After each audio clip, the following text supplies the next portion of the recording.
Ассалаумағалейкум, қандайсыздар? Жақсы. Мен şu жақын арада бұл посольствоға келіп, бұл екі балама, қызым, балама паспорт алдым. Бардың эле жақсы иштеп атат.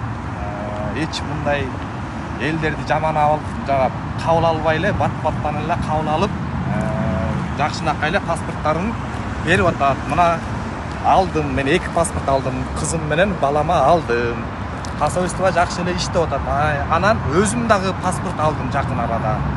Ошол эч мындай жаман иштеген мен көргөн жокмун. Баары тең сонун иштеп атат. Как мындай очеред менен барып, жакшынакай эле кабыл алып, жакшы иштеп атат. Ошол. Өзүң тааныштырып кой. Өзүм болсо алмаз, аты жөнүм алмаз. Жакшы иштеп атат. Эч мындай жаман иштеген көргөн жокмун мен бир жолу. Баары тең эле жакшы иштеп атат. Рахмат.